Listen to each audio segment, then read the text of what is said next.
The rain wasn't just falling, it was attacking. Huge, icy drops slammed against the pavement like tiny fists, turning the Chicago streets into rivers of gray water and flickering neon reflections. Cars hissed past, tires spraying arcs of dirty water onto sidewalks already drowning under the storm. Most people had long since vanished indoors, tucked behind warm windows with mugs of something hot, pretending the world outside didn't exist, but not her. She stood alone on the curb, small and shivering, her thin jacket soaked through and clinging to her like a second skin.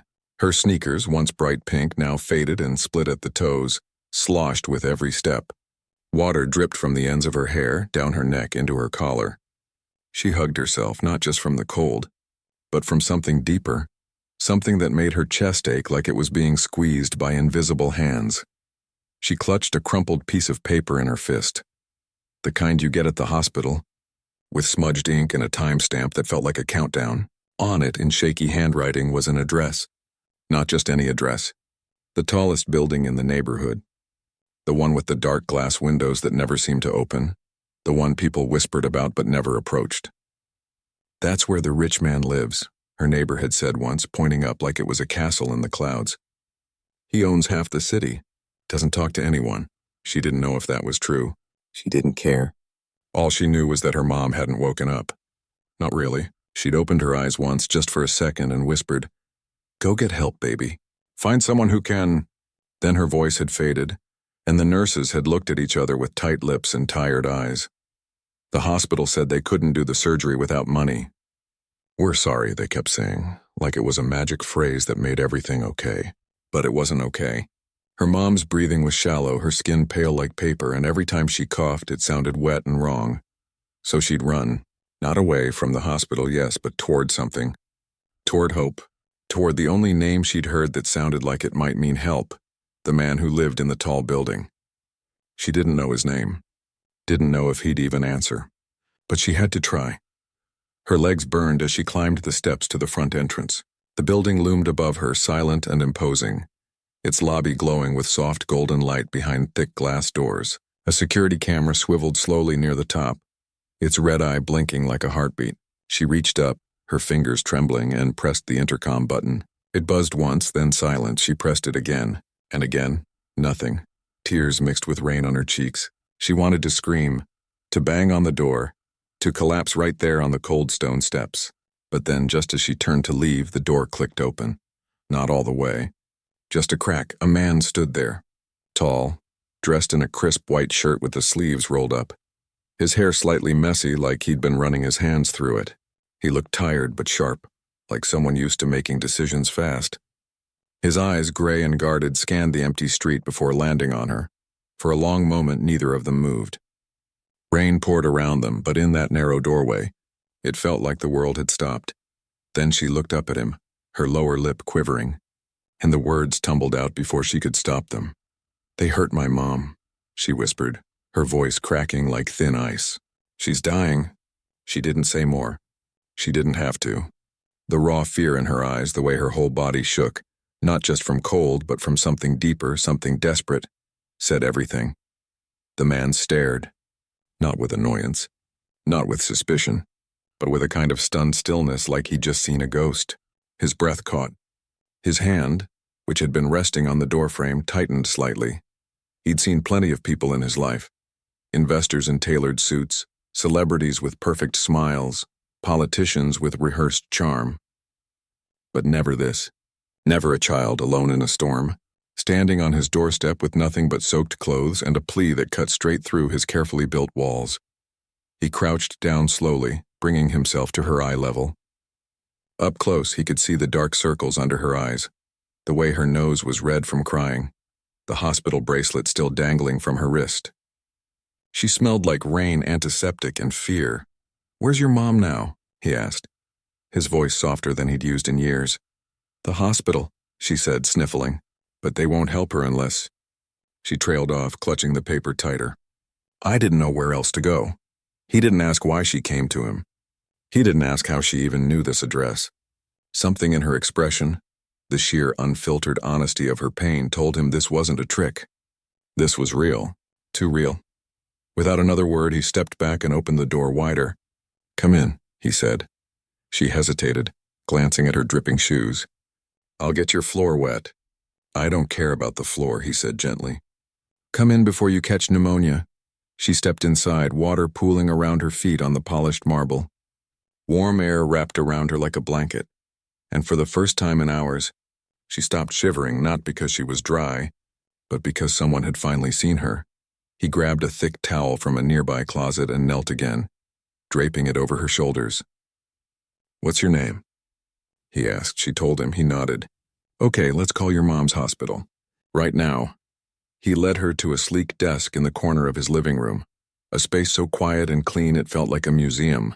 Floor-to-ceiling windows showed the storm raging outside, but in here, everything was calm.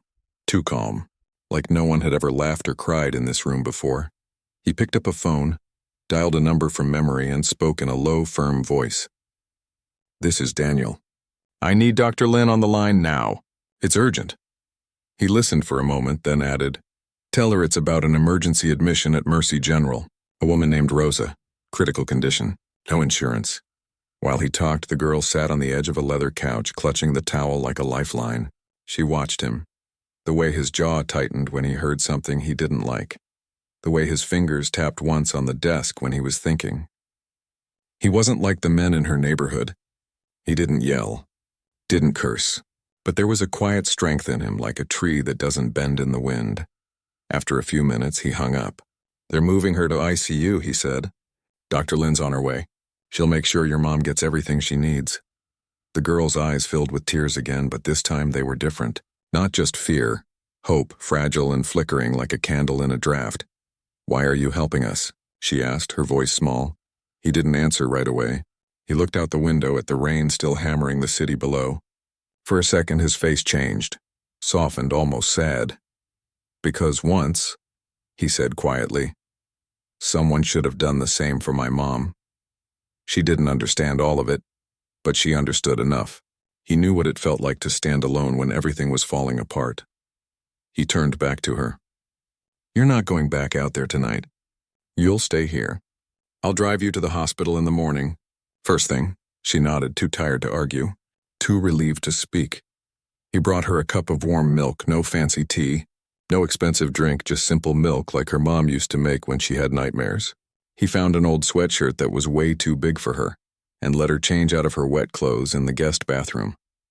As she curled up on the couch, wrapped in the oversized sweatshirt and the thick towel, the storm outside began to ease. The thunder rumbled farther away. The rain softened to a gentle patter. From his chair across the room, he watched her drift off to sleep, her breathing slow and steady for the first time in hours. And for the first time in a long time, he didn't feel alone either. He sat there in the quiet dark, listening to the sound of her sleep, and realized something had shifted, not just in her life, but in his. The walls he'd built so carefully, brick by brick, over years of success and solitude, they hadn't just cracked, they'd started to fall. Morning came softly, like a hand gently shaking you awake. Gray light seeped through the tall windows, painting stripes across the polished floor. The storm had passed, leaving the city quiet and washed clean. In the living room, curled up on the couch under a thick blanket, the girl stirred. For a moment, she forgot where she was. Then it all rushed back. The hospital, her mom's pale face, the rain, the tall building, the man who opened the door. She sat up slowly, blinking. The sweatshirt she'd slept in smelled like laundry soap and something faintly like cedar. Her feet were warm, dry, safe. From the kitchen, she heard the soft clink of a mug. The man, Daniel, stood by the counter pouring coffee. He looked different in daylight. Less sharp. More tired, maybe, but also softer, like the night had worn away some of the hardness around his edges. "You're awake," he said, not turning around right away. "How'd you sleep?" "Okay," she said, her voice still rough from sleep. "Better than last night?" He nodded, finally facing her. He held out a plate with toast and a banana. "Eat something. We're going to the hospital soon." She took the plate and ate quietly, watching him move around the kitchen. He didn't talk much, but he kept checking on her, making sure she had juice, asking if the toast was too dry. It felt strange being cared for like this.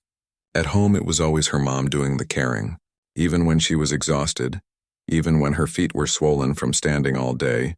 She'd still make sure her daughter had dinner, had clean clothes, had someone to read her a story. Now, her mom couldn't even sit up. They left the apartment in a black car with tinted windows. A driver opened the door for them, but Daniel sat in the back with her, not up front like a boss. He didn't look at his phone once, just stared out the window, his hands folded in his lap like he was bracing himself for something. At the hospital, everything felt louder, brighter, more urgent. Nurses rushed down hallways. Machines beeped behind closed doors.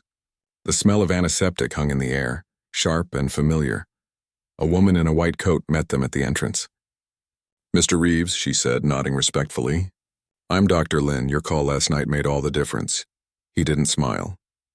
Just asked, "And how is she?" "Stable, for now," Dr. Lin said, glancing at the girl. "The internal bleeding was worse than we thought. She lost a lot of blood. We operated through the night. She's in recovery, but she's not out of the woods yet." The girl's stomach dropped. "Can I see her?" Dr. Lin hesitated, then nodded. Briefly, and only because your friend here made it clear this was urgent. They walked down a quiet hallway to a private room, something the girl had never seen before. At their usual clinic, rooms were shared, curtains thin as paper. Here it was quiet, calm.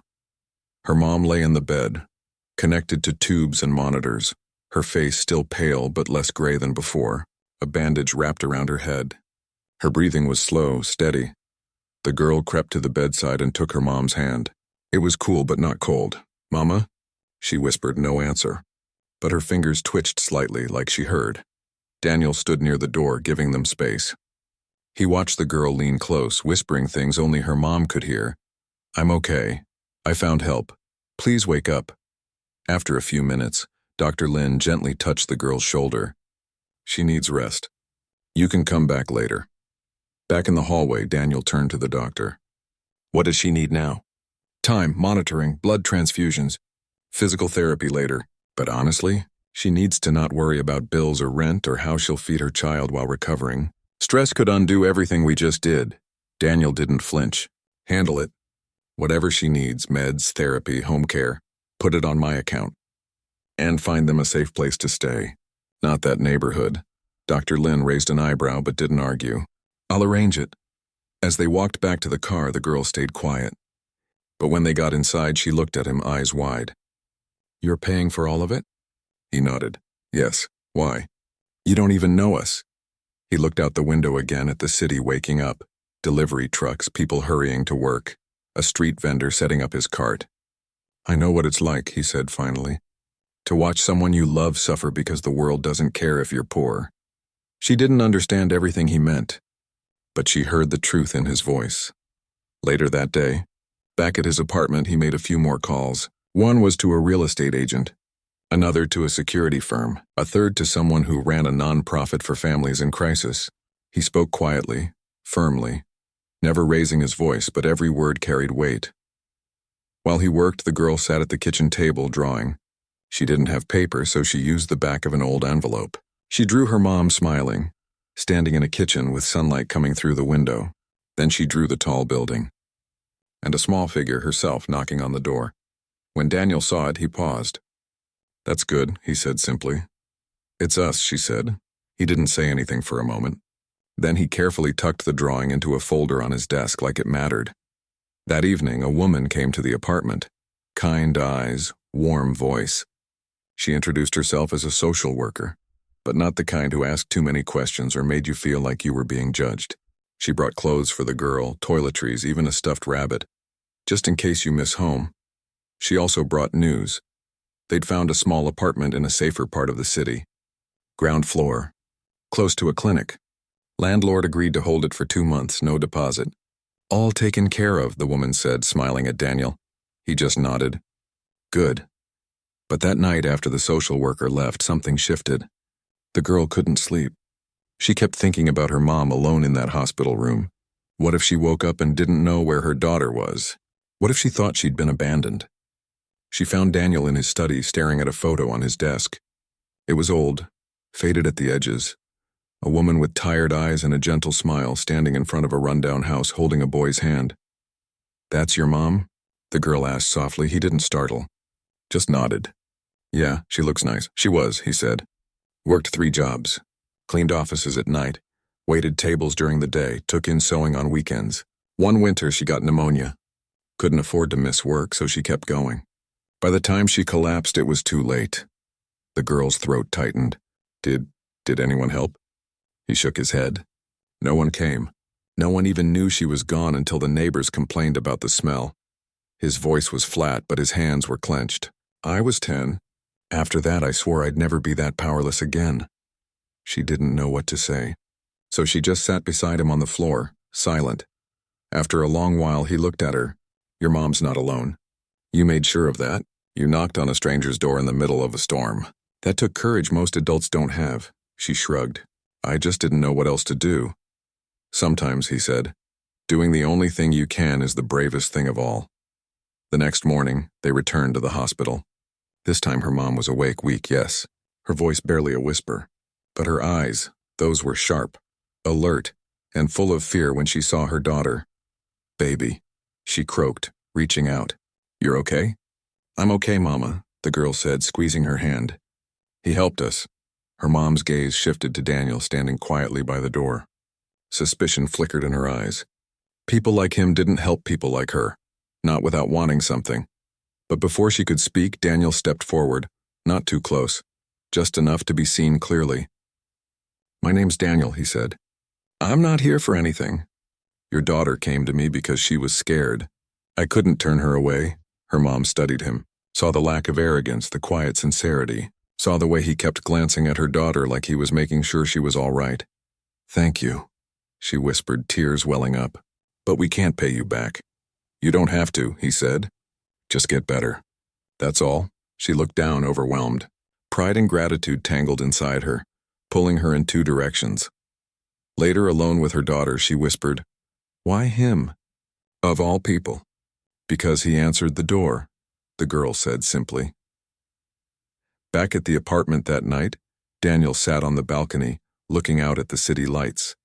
The girl joined him, holding 2 mugs of hot chocolate, one for her, one for him. They sat in silence for a while, watching the world below. You know, he said after a while, I used to think success meant never needing anyone. That if I worked hard enough, built enough walls, I'd be safe. Are you safe now? She asked. He smiled faintly. I don't know. But I think maybe safety isn't about walls. Maybe it's about who's willing to knock on your door when the world's falling apart. She didn't fully understand, but she leaned her head against his arm anyway. And for the first time in a long time, he didn't pull away. Inside the apartment, the drawing she'd made still sat on his desk. The small figure at the door, the tall building, the light shining from within. It wasn't just a picture anymore. It was a promise, a beginning.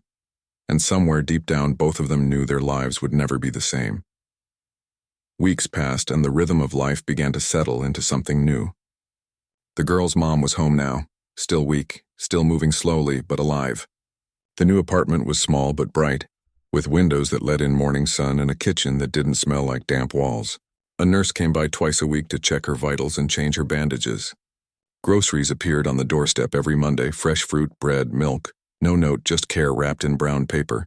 And every few days, without fail, the man would show up, not with fanfare, not with speeches, just a knock on the door, a paper bag in hand, sometimes soup from a place downtown, sometimes books for the girl, once a potted plant, because every home needs something green. He never stayed long. But he always asked how her mom was sleeping, if the girl had finished her homework, if they needed anything. At first, her mom watched him like he might vanish or worse, ask for something in return. But he never did. He'd sit at their kitchen table, drink the tea she offered, even though he probably had fancier drinks at home, and talk about ordinary things.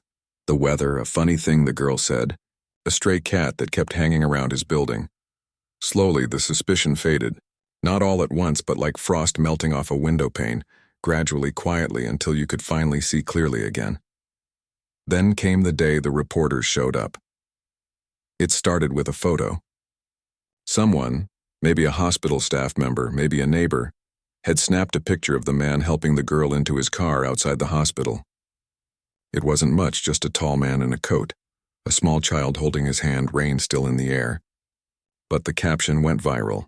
Tech billionaire saves homeless girl? Overnight, their quiet story became public. News vans parked down the street. Reporters knocked on their door, microphones in hand, shouting questions. Is he adopting you? Did he pay off your debts? Is this a publicity stunt? Her mom shut the curtains and locked the door. The girl pressed her face to the window, watching strangers point cameras at their building like it was a zoo exhibit. That evening, the man came, but not to the front door. He texted first. Her mom had given him her number reluctantly in case of emergency. He waited in his car around the corner. When they met him there, he looked angry. Not at them, but at the world. I'm sorry, he said right away. I didn't want this for you. We didn't either, her mom replied, arms crossed, voice tight. They're calling us charity cases. Like we're some story. You're not a story, he said firmly. You're people. And what happened, what you went through, that's real. Not content. The girl tugged his sleeve. Why do they care so much? Because, he said gently, some people think kindness only matters if it's loud. But real help doesn't need an audience. Still, the noise didn't stop. Online, people argued. Some called him a hero. Others said he was using them for good PR. One blog post claimed he'd staged the whole thing. Rich men don't open doors in the rain unless there's a camera nearby, it read. Her mom read that line out loud one night, then crumpled the paper and threw it away. They don't know us, she muttered. They don't know you. But the words stung. Not because she believed them, but because she feared, deep down, that maybe he'd start believing them too. That one day he'd decide this wasn't worth the trouble. He didn't instead. He did something unexpected. At his next company meeting, a room full of sharp suits and sharper questions, he stood up and said, We're launching a new initiative. Starting next month, our foundation will cover emergency medical costs for families who can't afford them. No paperwork. No interviews. Just help. The room went quiet. One of the board members leaned forward. That's as generous. But is it smart? We're a tech company, not a charity. I used to think success meant never looking back, he said, voice steady. But real success means making sure no one has to stand alone in the rain like that little girl did. He didn't mention names, didn't show photos, but everyone knew. After the meeting, a reporter cornered him in the parking garage. Is this about the girl? The one from the hospital? He stopped, turned, and looked the man in the eye. It's about every child who's ever been told we can't help you because their family doesn't have money. If that includes her, then yes. But it's bigger than one story. The next day, the headlines changed.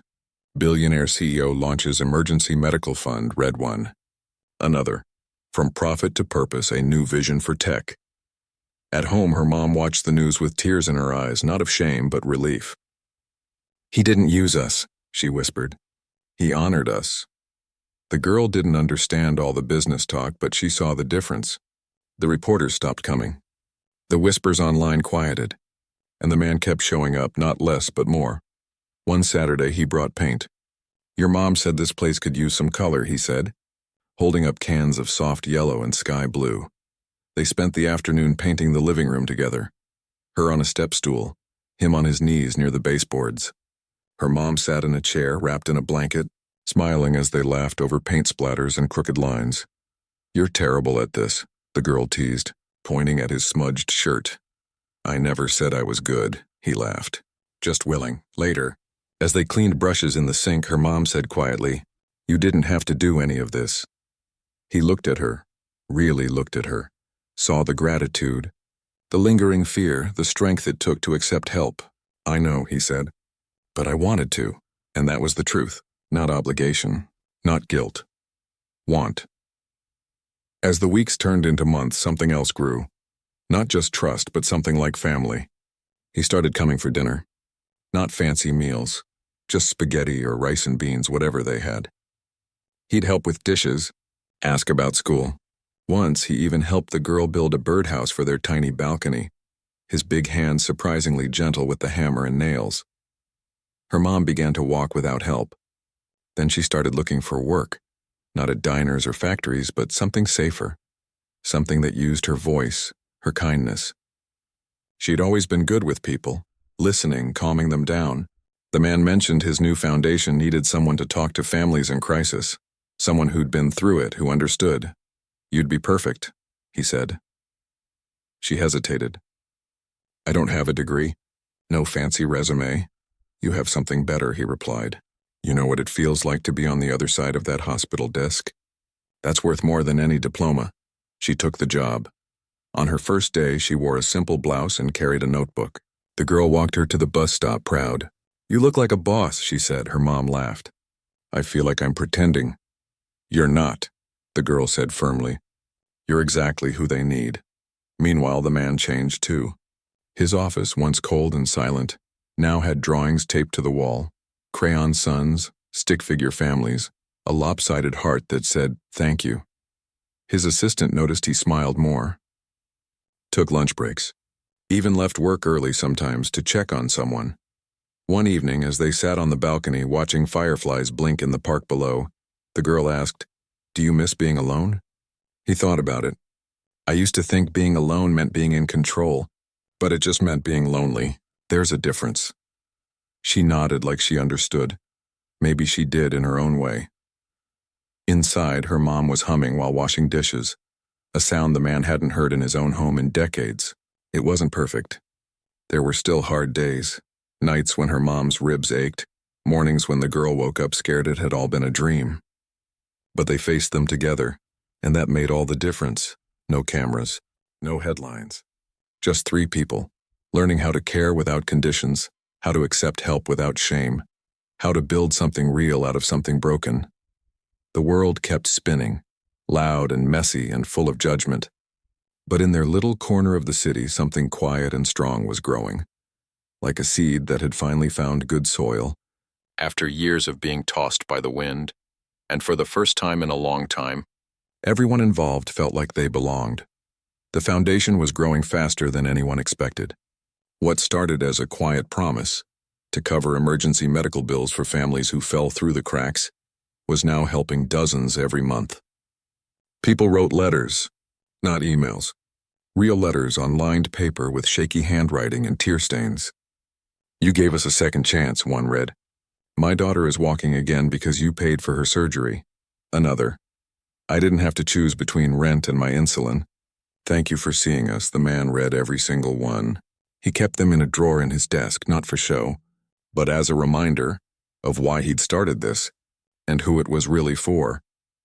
Her mom, now working as a community liaison for the foundation, was the one who read them aloud at team meetings. She didn't speak like a corporate executive. She spoke like someone who'd lived it. This family, she'd say, holding up a letter, lost their home after a car accident. No insurance, 2 kids. They were sleeping in their uncle's garage. We got them into temporary housing, covered the hospital bills, connected them with counseling. Last week, the dad got a job at a warehouse. They're eating dinner at a table again. People listened, really listened. Because she wasn't reciting statistics. She was telling stories, real human stories. And that made all the difference. But not everyone was happy. One afternoon, the man was called into an emergency board meeting. The room was colder than usual, the air thick with tension. The chairman, a man with silver hair and a voice like gravel, leaned forward, hands clasped. Your heart's in the right place, he began. But this foundation is bleeding money. Investors are nervous. They're asking if you've lost focus. Some are even saying you're using company resources to play hero. The man didn't flinch. I'm not playing anything. People are dying because they can't afford care. That's not a distraction. It's a failure of the system we all live in. But we're not a charity, another board member cut in. We're a tech company. Our job is innovation, profit, growth, not fixing broken hospitals. Then maybe our definition of growth is too small, the man replied calmly. Because if we build the most advanced software in the world but leave people to suffer in the streets, what's the point? Silence followed, heavy, uncomfortable. Finally, the chairman sighed.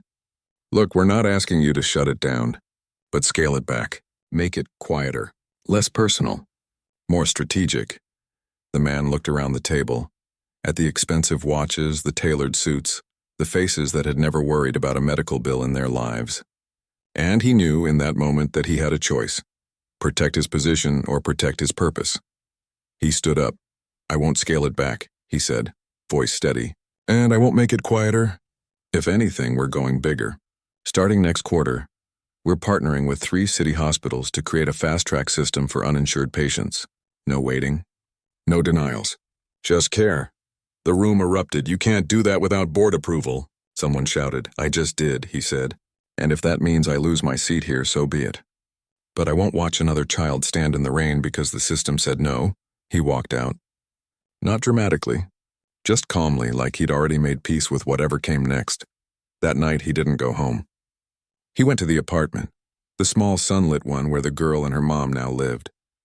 He knocked, and when the door opened, he didn't say much. Just, can I sit with you for a while? They made tea, ate a leftover rice, watched a silly cartoon the girl loved. No one mentioned the meeting, but her mom saw it in his eyes, the weight, the uncertainty. Later, when the girl was in bed, her mom sat across from him at the kitchen table. What happens now? She asked softly. I don't know, he admitted. They might push me out, freeze my access. Call it a leadership transition. Corporate speak for we don't like your conscience. She stirred her tea, thinking. You know, you could walk away. Keep your money. Live quiet. No one would blame you. He looked at her, really looked. Would you? She paused, then shook her head. No, because once you see what's broken, you can't pretend it's fine. He smiled faintly. Exactly. The next morning, something unexpected happened. A nurse from Mercy General called, not about a patient, but about herself. My brother's son needs surgery, she said. No insurance. Landlord's threatening eviction. I saw what you did for Rosa. Is there any chance? He didn't hesitate. Send me the details. Then a teacher called. Then a bus driver. Then a woman who cleaned offices at night, just like his mother used to. Word was spreading, not through ads or press releases, but through whispers in waiting rooms, notes passed between neighbors, quiet conversations over laundry lines. People were starting to believe help was possible. Meanwhile, the board held another meeting, this time behind closed doors. Rumors swirled. Some said he was being forced out. Others said he'd bought out dissenting shares. No one knew for sure, but then a letter appeared on every employee's desk. Not an email. A printed letter signed by him. It read, Profit matters. But people matter more. This company was built on innovation, but innovation without compassion is just cleverness. From now on, 5% of all profits will fund emergency medical aid, and I'll be leading it, not from a boardroom, but from the ground up. Because real change doesn't happen in suits. It happens in hospital rooms, in kitchens, in the moments when someone chooses to care. D. The office buzzed all day. Employees who'd never spoken to him before left notes on his door. My mom got help last year. Thank you. I volunteer at a shelter. We'd love to partner. Even the security guard nodded at him with new respect. The board never voted him out. Why? Because the employees, the real backbone of the company, stood behind him, and because, quietly, some of the biggest investors started calling him not to complain but to ask, how can we help? Back at the apartment, life went on. Her mom was stronger now, walking without pain, laughing without wincing. She'd started a support group for families helped by the foundation. Every Tuesday night, their living room filled with people sharing stories, swapping advice, sometimes just sitting in silence together, knowing they weren't alone. The girl was doing well in school. She'd made friends. She even joined the art club. One day, she brought home a painting, a tall building in the rain, a small figure at the door, and a light shining from within. Underneath, she'd written, "This is where hope lives." She gave it to him the next time he visited. He hung it in his office, right next to the old photo of his mother. One evening, as they sat on the balcony watching the sunset paint the sky in oranges and purples, her mom finally said what she'd been holding back for months. I never thanked you properly, she said. Not really. I said the words, but I didn't mean them at first. I was proud, scared, thought accepting help meant I'd failed. He shook his head. You didn't fail. You fought, and you let someone fight with you. That's not weakness, that's courage. She looked at him, eyes glistening. You didn't just save my life. You gave me back my dignity. He didn't know what to say to that. So he just reached over and squeezed her hand briefly, gently, and that was enough. Inside, the girl was setting the table for dinner. 3 plates, 3 forks, 3 chairs. No one had planned it. It just happened. Like breathing. Later that week, the foundation held its first public event, a small gathering at a community center, not a fancy hotel. Families came, nurses, doctors, volunteers, even a few reporters, but this time, they weren't chasing scandal, they were chasing hope. The man didn't give a big speech. He just stood beside her mom as she told their story, simply, honestly, without drama. I was hurt. My daughter was scared. And a stranger opened his door. That's all it took to change everything. Afterward, a little boy, maybe 6 years old, tugged his sleeve. "Mister," he whispered, "if my mom gets sick, will you help her too?" The man knelt down. "Yes," he said. "We'll help her. And you."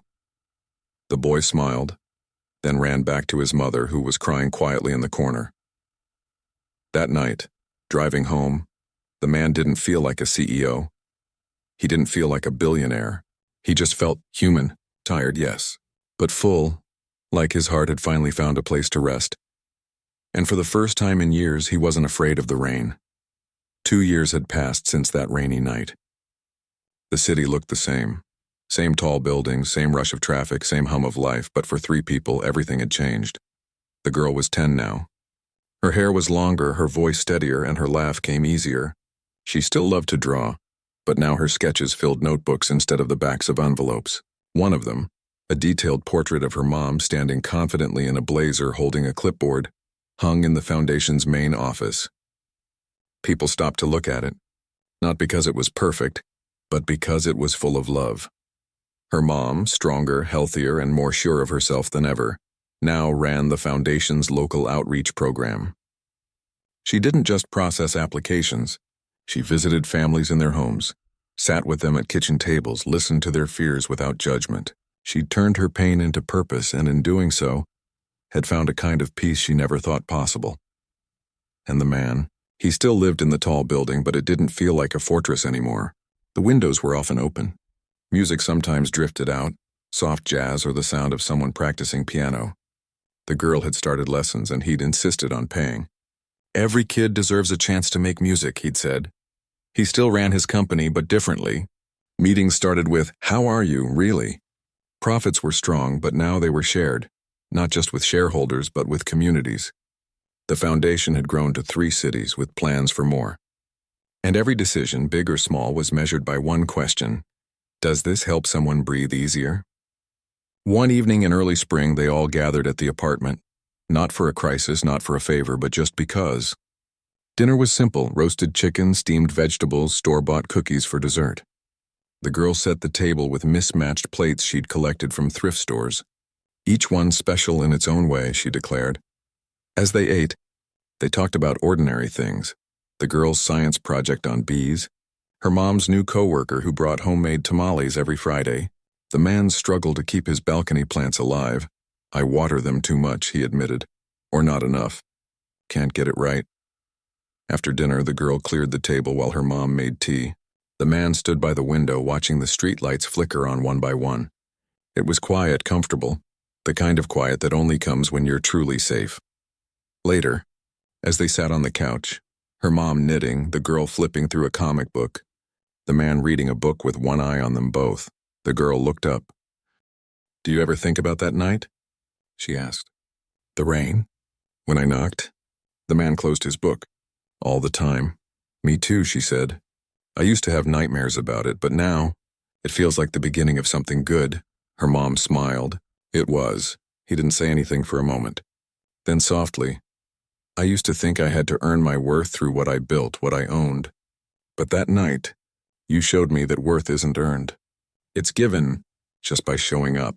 The girl tilted her head. "Like how you showed up for us. Like how we all show up for each other," he said.